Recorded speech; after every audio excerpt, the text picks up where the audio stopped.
ॐ सहनाववतु सहनौ भुनक्तु सह वीर्यं करवावहै तेजस्विनावधीतमस्तु मा विद्विषावहै।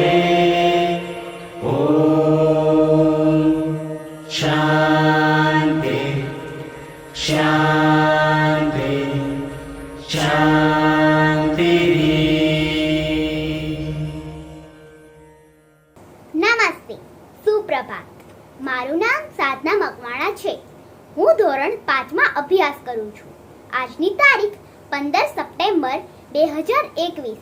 ગુજરાતી તિથિ પ્રમાણે ભાદરવો માસ શુક્લ પક્ષ અને તિથિ નોમ. શ્રવણમ કીર્તનમ વિષ્ણુ સ્મરણમ પાદુસેવનમ અર્ચનમ વંદનમ દાસ્યમ સખ્યમાત્મા નિવેદનમ. નવધા ભક્તિમાં ઈશ્વરને ભજવા માટેના 9 રસ્તાઓ બતાવવામાં આવ્યા છે. શ્રવણ, કીર્તન, સ્મરણ, પાદુસેવન, અર્ચન, વંદન, દાસ્યભાવ, સખીભાવ અને આત્મનિવેદન. આટલા પ્રકારથી આપણે ઈશ્વરની પ્રાર્થના કરી શકીએ છીએ. તો ચાલો આજે આપણે વંદના ભાવથી ઈશ્વરની પ્રાર્થના કરી અને કાર્યક્રમની શરૂઆત કરીશું. जय देव जय देव जय देव जय देव सुखहर्ता दुःखहर्ता वार्ता विघ्नाची दुर्वी पूर्वी प्रेम कृपा जयाची सर्वांगी सुंदर उदशेंदुराची कंठी झळके माळ मुक्ता फळांची जय देव जय मंगल मूर्ती दर्शन मात्रे मान कामना पूर्ती जय देव खचिता फरा तुझी गौरी कुमरा चंदनाची ओटी कुंकुम केशरा हिरे जडिता मुकुट शोभा तो बरा रुंजुंती नुपुरे चरणी भागया जय देव जय मंगल मूर्ती दर्शन मात्रे मन कामना पूर्ती जय देव लंबोदर पीतांबर फणिवर वंदना सरसोंड वक्रतुंड त्रिनयना दास रामाच्या वाट आहे सदना संकटी पावावे निर्वाणी रक्षावे सुरवर वंदना जय देव जय मंगल मूर्ती दर्शन मात्रे मन कामना पूर्ती जय देव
ચાલ આજે આપણે બ્રહ્માંડના એક અતિ વિશિષ્ટ ગ્રહની વાત કરી. શું તને ખબર છે એ કયો ગ્રહ છે? મંગળ? ના, એ ગ્રહ છે આપણી પૃથ્વી, જ્યાં અલગ અલગ ઋતુઓ છે અને હંમેશા કંઈક અનોખી ઘટનાઓ થતી રહે છે. સારું, ચાલ મને એ જણાવ કે ધરતી પર કઈ કઈ અનોખી ઘટનાઓ બને છે? ધરતીકંપ, સુનામી વગેરે. એ તો ખરા, પણ શું તને ખબર છે વરસાદ પડવો એ પણ એક અતિ અનોખી ઘટના છે? વરસાદ થવો એ તો એક સામાન્ય ઘટના છે. ના, વરસાદની પ્રક્રિયા એ માત્ર બ્રહ્માંડની અનોખી ઘટના જ નથી, પણ એના વગર માણસોનું અસ્તિત્વ જ શક્ય નથી. અને હા, એટલું જ નહીં, આ વરસાદની પ્રક્રિયા આપણને દેખાય છે અને આપણે જાણીએ છીએ એના કરતા ઘણી વધુ અનોખી અને વિસ્મયકારક છે. હું એમ તો જોયા જાણ્યા વિના માનું નહીં. તું સાબિત કર, ચાલ. ચોક્કસ, ચાલ આપણે શરૂઆત બાષ્પીભવનથી જ કરીએ. બાષ્પીભવન શેમાંથી થાય છે? લે બોલો, એમાં શું નવી વાત છે? એ તો બધાને ખબર છે કે સમુદ્ર, નદી, તળાવ વગેરેના પાણીમાંથી બાષ્પીભવન થાય છે. ખરું, પણ તને વાત સાંભળીને નવાઈ લાગશે કે બાષ્પીભવન એ ધરતીની નાનામાં નાની વસ્તુ, વ્યક્તિ અને પદાર્થમાંથી પણ થાય છે. જેમ કે રસ્તા પર પથરાયેલા ડામરમાંથી કે પછી ગાર્ડનમાં રહેલા ઝૂલાના ધાતુમાંથી. અને એટલું જ નહીં, પણ માણસના શરીરના પરસેવામાંથી પણ બાષ્પીભવન થાય છે. અને આ દરેક વસ્તુમાંથી થયેલ બાષ્પીભવનનું યોગદાન વરસાદમાં હોય છે. તને હજી પણ એક રોચક વાત જણાવું કે બાષ્પીભવન થયેલી વરાળના જે કણો બને છે એ હજારો કિલોમીટરની મુસાફરી કરે છે. ચાલ હવે તને એ પ્રક્રિયા કેવી રીતે થાય છે એ બતાવું.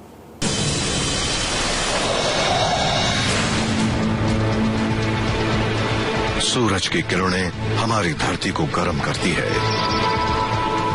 घर, लॉन, रास्ते और बिल्डिंग की सतह से पानी धीरे धीरे गर्म होता है और भाप बनकर आसमान में ऊपर उठता है. धरती पर पानी के कण सूरज की गर्मी को सोखते हैं. इस ऊर्जा के मिलने से पानी के कण एक दूसरे से दूर जाने लगते हैं और लिक्विड पानी भाप में बदलता है. कुछ ही सेकंड में पानी के कण धरती से उठकर आसमान की ओर बढ़ने लगते हैं.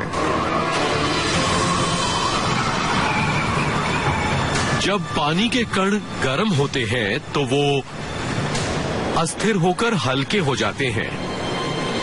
तब वो गैस वाले गुब्बारे की तरह वातावरण में ऊपर उठते हैं और अपने साथ नमी ले जाते हैं. पूरी धरती से 726 क्वाड्रिलियन लीटर पानी हर साल समंदर और धरती से भाप बनकर ऊपर उठता है.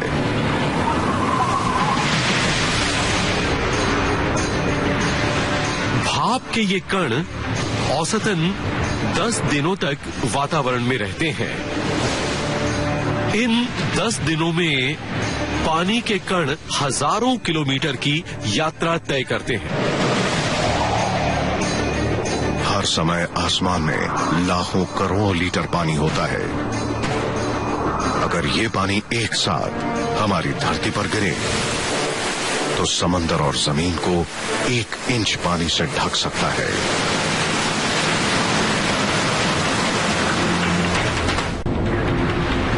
जब पानी भाप के रूप में ऊपर उठता है तो ठंडा भी होता है और हर 1000 फीट पर तापमान 5.5 डिग्री से कम होता है. ठंडा होने के साथ साथ भाप घनी होती है. पानी के कण धीमे हो जाते हैं और फिर एक पल आता है जब पानी के कण एक दूसरे से टकराकर फिर जुड़ने लगते हैं और दोबारा तरल आकार ले लेते हैं. अगर पर्याप्त कण जुड़ जाएं, तो फिर वो बड़े होकर नजर आने लगते हैं, जिन्हें हम फिर जमीन से देख पाते हैं. इसे बादल का बनना कहते हैं. हम पानी की बूंदों को जुड़ते देख सकते हैं. ये बूंदें जुड़कर सूर्य की रोशनी को रिफ्लेक्ट करती हैं और हमें वो बादल के रूप में नजर आती हैं. सौर मंडल में बादल का बनना कोई विशेष घटना नहीं है. वीनस पर सल्फ्यूरिक एसिड के बादल बनते हैं जो सूर्य की किरणों को अंतरिक्ष में रिफ्लेक्ट करते हैं. इसीलिए वो ग्रह हमें चमकता नजर आता है और शायद इसीलिए वीनस का नाम खूबसूरती और प्यार की देवी पर रखा गया है, क्योंकि वो इतनी तेज चमकती है. लेकिन ये सल्फ्यूरिक एसिड की वजह से होता है. मंगल ग्रह पर हल्के कार्बन डाइऑक्साइड के बादल बनते हैं, तो वहीं जुपिटर पर अमोनिया के घने बादल बनते हैं. हमारी धरती के बादलों में पानी की बूंदें बहुत छोटी और हल्की होती हैं, जिसकी वजह से वो जमीन पर नहीं गिर पाती. उन्हें गिरने के लिए लाखों बूंदों को मिलकर बर्फ का क्रिस्टल बनाना होता है. और बर्फ का क्रिस्टल बनाने के लिए उन्हें किसी ठोस चीज की जरूरत होती है. ઓહો, કેટલી રોચક વાત કહેવાય કે આવી વસ્તુમાંથી પણ બાષ્પીભવન થાય છે. તો એનો મતલબ એવો થશે ને કે દુબઈના રણમાં થયેલા બાષ્પીભવન કે પછી ઇંગ્લેન્ડમાં ટેસ્ટ સિરીઝ રમતા આપણા અને ઇંગ્લેન્ડના ખેલાડીઓના પરસેવાનું બાષ્પીભવન અહીં પડતા વરસાદનો હિસ્સો હોઈ શકે? અને હું જે વરસાદમાં નાહ્યો તેના અમુક છાંટા યા તો પેલા ખેલાડીઓના યા તો બુર્જ ખલીફાની આસપાસની રેતીના. હા ખરું. માન્યું, પણ આ જોયા પછી મને હજુ પણ એક સવાલ મૂંઝવે છે. સ્કૂલમાં અમે શીખ્યું કે શૂન્યના તાપમાનમાં પાણી છે તે બરફ બને છે, તો શું અવકાશી વાતાવરણમાં પણ આવું જ બનતું હશે? હા, તે શીખ્યું તે ખરું છે, પણ બાષ્પીભવન થઈ જવાથી જ વરસાદ થાય એવું પણ નથી. અવકાશનું વાતાવરણ શૂન્યના તાપમાન કરતાં પણ ઓછું હોય છે, છતાં પણ પાણી બરફમાં બદલી શકતું નથી. છતાં પણ પાણી બરફ ના થઈ શકે, એ કેવી રીતે બને? ચાલ તેને વિડિયો દ્વારા તેની સમજૂતી કરાવું. धरती के वातावरण के ऊपरी हिस्सों में तापमान 0 से भी काफी कम होता है और जैसे कि हर बच्चे को स्कूल में सिखाया जाता है, पानी 0 के तापमान पर बर्फ बनता है. हालांकि आसमान में ऐसा नहीं होता. पानी बर्फ में बदलना चाहता है क्योंकि तापमान 0 से कम है, लेकिन बदल नहीं सकता. उसे एक इम्प्योरिटी यानी मिट्टी के कण की जरूरत होती है जिसके आसपास वे बर्फ के क्रिस्टल्स बना सके और तभी ही पानी ठोस आकार ले पाता है. और धरती के वातावरण में ऐसे कई छोटे कण हैं जो ये काम करते हैं. हमारे वातावरण में जो कण पाए जाते हैं वो अलग अलग जगहों से आते हैं, जैसे कि समंदर से, जंगल में लगी आग और उससे निकलने वाले धुएं से.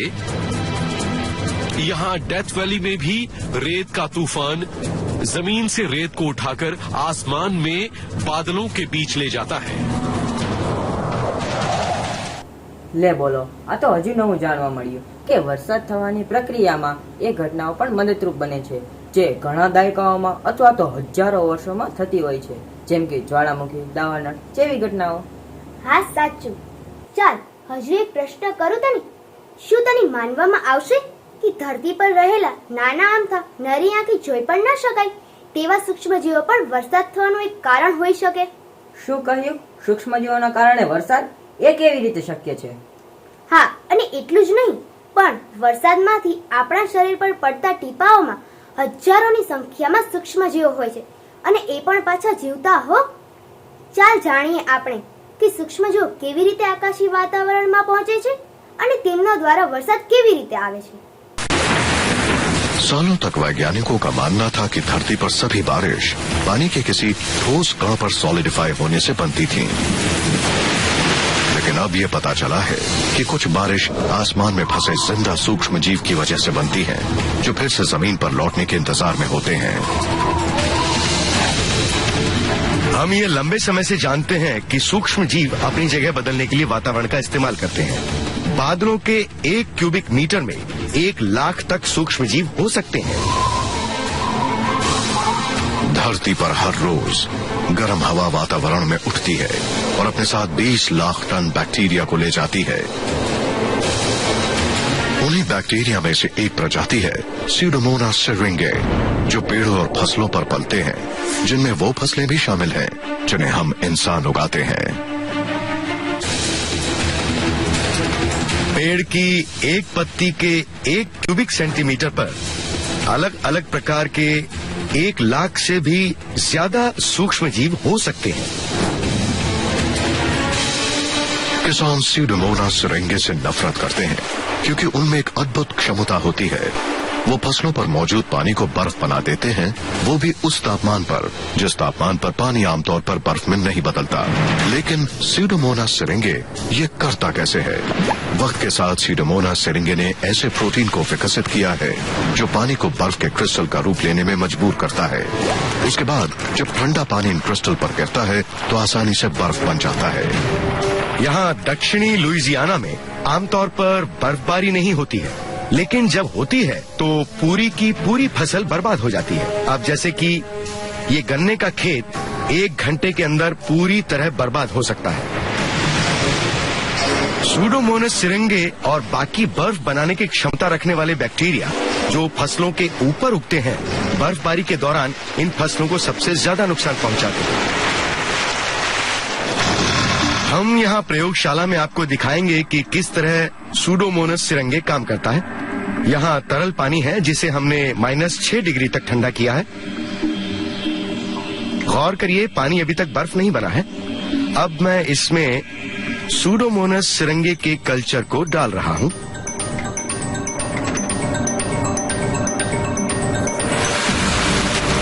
और ये तुरंत जम जाता है। पानी को बर्फ में बदलने की रहस्यमय क्षमता सिर्फ पेड़ों पर बर्फ बनाने के काम नहीं आती।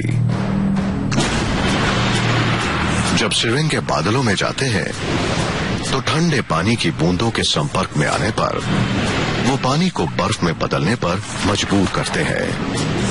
ये पानी की बूंदें तुरंत स्नोफ्लेक का आकार ले लेती है और पिघलकर जमीन पर गिरती है। इस तरह ये सूक्ष्म जीव दोबारा धरती पर लौट आते हैं। वो बादलों को बरसने पर मजबूर करते हैं और पानी की बूंदों के साथ धरती पर दोबारा लौट आते हैं। અદ્ભુત પ્રક્રિયા. મેં તો ક્યારે આવું સ્વપ્નમાં પણ વિચાર્યું ન હતું. સિડોમીના સિરંગે જેવા સૂક્ષ્મજીવો સામાન્ય તાપમાને પણ આટલી ઝડપથી પાણીને બરફ બનાવે છે અને આવા તો હજારો સૂક્ષ્મજીવો હશે કે જેના રહસ્ય વિશે હજી આપણે જાણતા પણ નથી. સત્ય હો.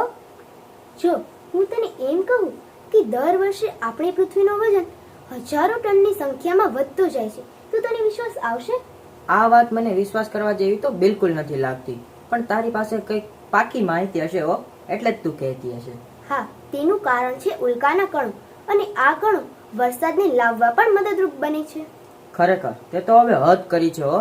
પહેલા સૂક્ષ્મજીવો, પછી જમીનના કણો અને હવે અવકાશી ઉલ્કાઓને પણ તે વરસાદ સાથે જોડી દીધી. હા, તેનું પણ એટલું જ યોગદાન છે. તો આપણે તેને કેવી રીતે ભૂલી શકીએ? ચાલ બતાવું કે ઉલ્કાઓ કેવી રીતે પૃથ્વીના વાતાવરણમાં કામ કરે છે. और कुछ बारिश बनाने वाले कण बाहर अंतरिक्ष से भी आते हैं। हर रोज 2721 किलो छोटे माइक्रोमीटियोराइट्स धरती के वातावरण से टकराते हैं।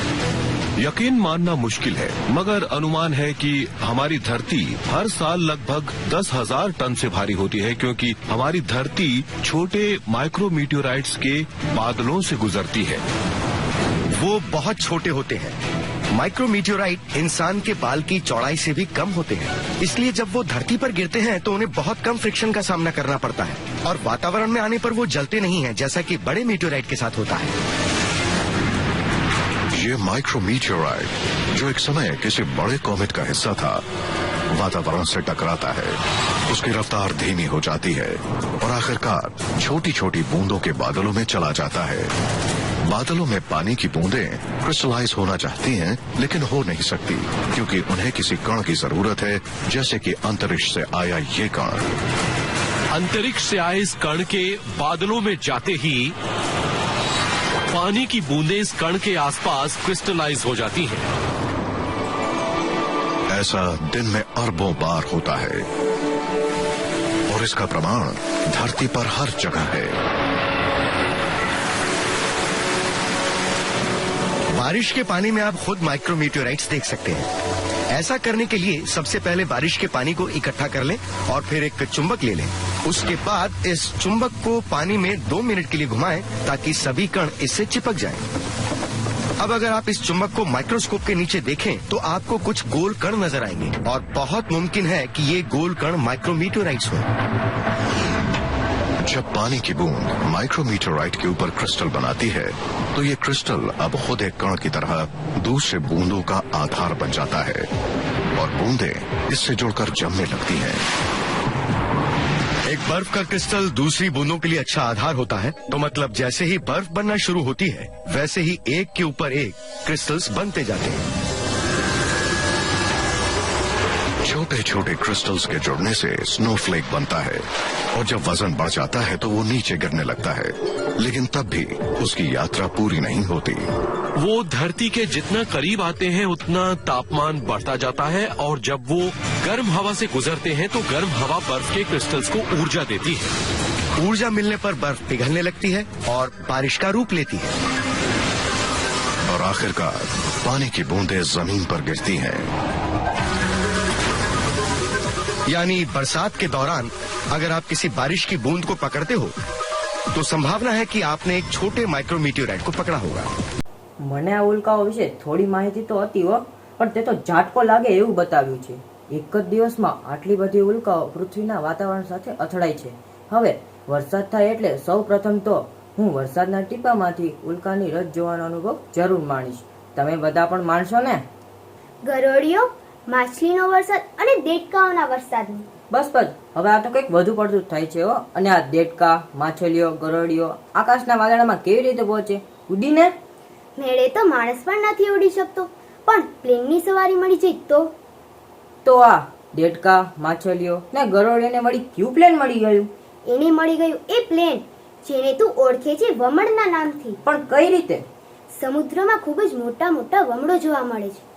એ વમળોમાં સમુદ્રની સપાટી કે ધરતી પર આવેલી વસ્તુ કે જીવજંતુઓ છે તે સેંકડો હજારો કિલોમીટર સુધી વાદળમાં રહી મુસાફરી કરી આગળ નીકળી જાય છે અને પછી એટલી દૂર આવેલ સ્થળે વરસાદના પાણી સાથે પડે છે. ચાલ બતાવું તને આવા જેવાનો વરસાદ કેવી રીતે થાય છે. होती है हमारी धरती पर भी कुछ अजीब और गरीब किस्म की बरसात होती है. इतिहास में कई बार लोगों ने आसमान से मेंढक, छिपकली या मछली के गिरने की बात कही है. आप माने या ना माने, पर ये मेंढक और मछलियों के गिरने की कहानियां सच हैं. 20वीं सदी में इन कहानियों पर 600 खबरें लिखी गईं, जिसमें शामिल है 1906 की ऑस्ट्रेलिया की घटना और 1952 की फ्लोरिडा की घटना जहां आसमान से मछलियां बरसी थी. 1969 में इंग्लैंड के बकिंगहैमशायर में आसमान से मेंढक गिरे थे और 2003 में कनेक्टिकट में छोटे मेंढक के अंडों की बर्लिन शहर पर बरसने की रिपोर्ट आई थी. इस रहस्यमय बरसात के पीछे कुदरत की एक साधारण प्रक्रिया है जिसे वाटर स्पाउट कहते हैं. पानी के ऊपर टॉर्नेडो, जिसे वाटर स्पाउट कहते हैं, 321 किलोमीटर प्रति घंटे की रफ्तार से घूमते हैं. इस रफ्तार पर सतह के करीब मौजूद सभी चीजें इस बवंडर में चली जाती हैं. इस बवंडर में कई समुद्री जीव खींच लिए जाते हैं जो फिर बरसात के साथ इंसानों पर गिरते हैं. बवंडर के बंद होने के बावजूद भी हवाएं इतनी तेज होती हैं कि समुद्र के जीव 160 किलोमीटर तक आगे बढ़ जाते हैं. आखिरकार हवाएं शांत होती हैं और धरती की सबसे अनूठी बारिश जमीन पर गिरती है.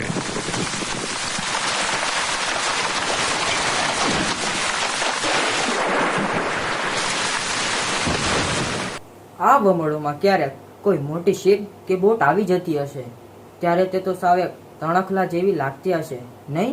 અને તેમાં રહેલી વસ્તુઓ પણ કદાચ આ દેડકા અને માછલાના વરસાદ સાથે પાછી નીચે પણ આવતી હશે, નહીં? તે રોક વેવ્સ વિશે સાંભળ્યું છે? રોક વેવ્સ? ના. બર્મુડા ટ્રાયંગલ્સ વિશે? બહુ જ રોચક છે એ પણ. પછી ક્યારેક એ વિશે વાત કરીશું. એક ખૂબ જ રોમાંચક વાત કરું તને. આપણા શરીરની અંદર હાલમાં એ જ પાણી છે જે લાખો કરોડો વર્ષો પહેલા ડાયનોસોરના શરીરમાં હતું. ધરતી પર દર વર્ષે ખૂબ જ વરસાદ પડે છે, તો તે કેવી રીતે સંભવ બની શકે? સત્ય, પણ શું તને ખબર છે કે ધરતી પર અબજો વર્ષ પહેલા જ્યારે પહેલીવાર વરસાદ પડ્યો તે વરસાદનું એક પણ ટીપું આજ સુધી ન તો વધ્યું છે કે ન તો ઘટ્યું છે. એ કેવી રીતે સંભવ બને? ચાલ જોઈએ. जितना कि धरती पर गिरने वाले और हमारे शरीर में मौजूद पानी का रहस्य है. हर इंसान के शरीर में जैसे कि आपके वही पानी के तत्व हैं जो एक समय हर डायनासोर और धरती पर चलने वाले हर जीव में था. क्योंकि इंसान के शरीर में ज्यादातर पानी होता है, इसीलिए इंसान भी इस वर्षा चक्र का अहम हिस्सा है. इंसानों का शरीर 60% पानी का बना है, इंसानों का दिमाग 70% पानी का बना है और फेफड़ों में 90% पानी होता है. और यही पानी लगातार रिसाइकिल हो रहा है तब से जब से पहली बार धरती पर बरसात हुई, जिसके बाद डायनासोर का दौर आया और फिर मानव जाति का निर्माण हुआ. इस पूरे इतिहास के दौरान पानी वही था जो आज है. जो भी पानी इस समय हमारे शरीर में है वो इस धरती पर अरबों सालों से है और शायद किसी के शरीर में वही पानी है जो पहले एल्बर्ट आइंस्टाइन या फिर जॉर्ज वॉशिंगटन के शरीर में था।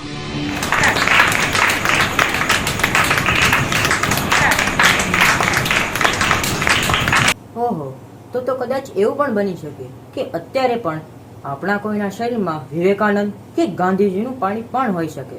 અને બીજું, એક માણસના શરીરમાં આટલું પાણી હોય તો આપણા દેશના 136 કરોડ લોકોનું ભેગું મળીને કેટલું પાણી થશે? અસેમ્બલી સાવધાન। जनगण मन अधिनायक जय हे भारत भाग्य विधाता पंजाब सिंध गुजरात मराठा द्राविड उत्कल बंगा विंध्य हिमाचल यमुना गंगा उच्चल जलधि तरंगा तव शुभ नामे जागे तव शुभ आशीष मागे गाहे तव जय गाथा जन गण मंगलदायक जय हे भारत भाग्य विधाता जय हे जय हे जय हे जय जय जय जय हे। વિશ્રામ। હવે પોઈન્ટ 2 સોચો લઈને આવશે રમેશ સર। ભગવાન જ આ બધા પ્રાણીઓના વરસાદને કોઈના કોઈ હેતુથી અસ્તિત્વમાં લાવે છે અને આ અસાધારણ ઘટનાને રજૂ કરે છે। તેનો અર્થ આપણે કઈ રીતે લઈ શકીએ? સજા કે પછી ભેટ?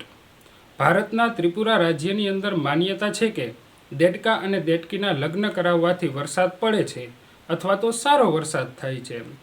તે પરંપરાને વરસાદ થવાની પ્રક્રિયા સાથે કોઈ લેવા દેવા હશે? પ્રસ્તુત કાર્યક્રમની અંદર જે સૂક્ષ્મજીવોની વાત કરવામાં આવી છે તે વરસાદ લાવવા માટે ઉપયોગી બને છે। તેવી જ રીતે કોઈ લીલાછમ ખેતરના પાકને તે માત્ર 1 જ કલાકની અંદર બરબાદ પણ કરી શકે છે। તો ખેડૂતો માટે આપણે આ સૂક્ષ્મજીવોને કઈ રીતે આંકી શકીએ? મિત્ર કે પછી શત્રુ? પ્રસ્તુત કાર્યક્રમમાં જે વરસાદ થવાના કારણો બતાવવામાં આવ્યા છે તેમાંથી સૌથી મજબૂત કારણ તમને ક્યું લાગે છે અને શા માટે? અવકાશી કણોના કારણે પૃથ્વીની ઘનતા છે એ વધવી જોઈએ, કારણ કે પૃથ્વીની રચનાને કરોડો વર્ષ થયેલ છે। તે સમયગાળા દરમિયાન પૃથ્વીની ઘનતા કેટલી વધી હશે કલ્પના કરો। જો અચાનક જ પૃથ્વી ઉપર વરસાદ પડવાનું બંધ થઈ જાય તો તેની માણસો ઉપર શું અસર પડે છે અને તે અસરને પહોંચી વળવા માટે આપણે કઈ પ્રકારની સુવિધાઓ વિકસાવવી પડે છે?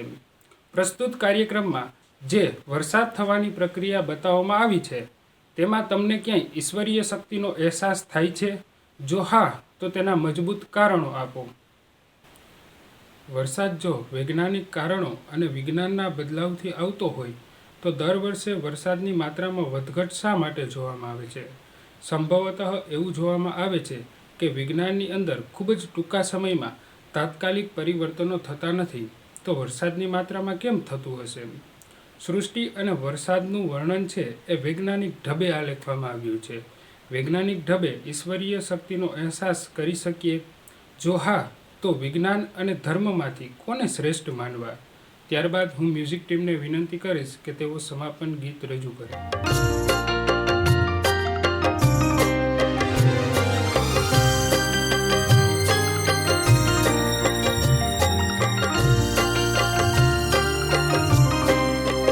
जैसे सूरज की गर्मी से जलते हुए तन को मिल जाए तरवर की छाया, सूरज की गर्मी से जलते हुए तन को मिल जाए तरवर की छाया, ऐसा ही सुख मेरे मन को मिला है मैं जब से शरण तेरी आया मेरे राम। सूरज की गर्मी से जलते हुए तन को मिल जाए तरवर की छाया,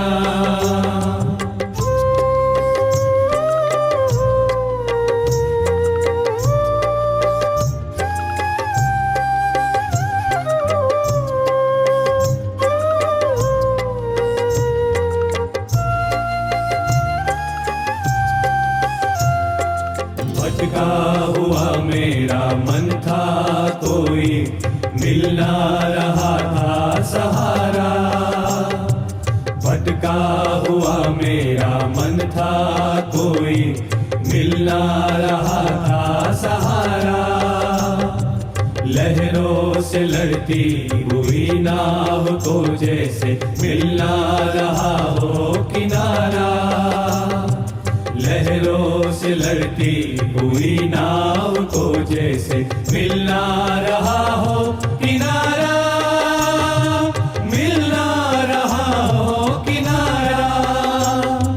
इस लड़खड़ाती हुई नाव को जो किसी ने किनारा दिखाया, ऐसा ही सुख मेरे मन को मिला है। मैं जब से शरण तेरी आया मेरा। सूरज की गर्मी से जलते हुए तन को मिल जाए तरवर की छाया।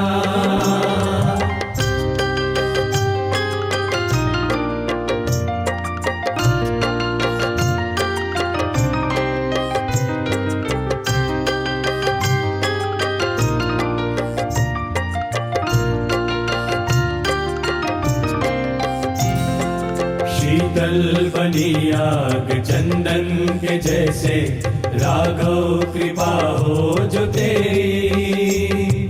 शीतल बनी आग चंदन के जैसे, राघव कृपा हो जो तेरी। उजियाल पूनम की हो जाए रातें, ज्योति अमावस अंधेरी। उजियाल पूनम की हो जाए रातें, ज्योति अमावस अंधेरी। ज्योति अमावस अंधेरी। युग युग से प्यासी मरुभूमि ने जैसे सावन का संदेश पाया, ऐसा ही सुख मेरे मन को मिला है। मैं जब से शरण तेरी आया मेरा। सूरज की गर्मी से जलते हुए तन को मिल जाए तरवर की छाया।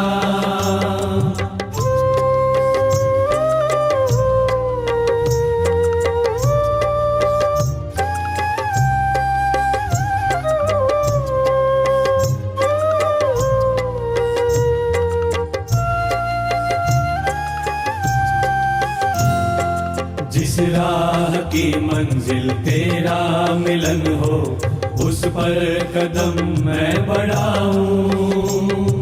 जिस राह की मंजिल तेरा मिलन हो, उस पर कदम मैं बढ़ाऊं। फूलों में खारों में पतझड़ बहारों में मैं ना कभी डगमगाऊं। फूलों में खारों में पतझड़ बहारों में मैं ना कभी डगमगाऊं। मैं ना कभी डगमगाऊं। पानी के प्यासे को तकदीर ने जैसे जी भर के अमृत पिलाया, ऐसा ही सुख मेरे मन को मिला है। मैं जब से शरण तेरी आया मेरे राम। सूरज की गर्मी से जलते हुए तन को मिल जाए तरवर की छाया, ऐसा ही सुख मेरे मन को मिला है। मैं जब से शरण तेरी आया मेरे राम।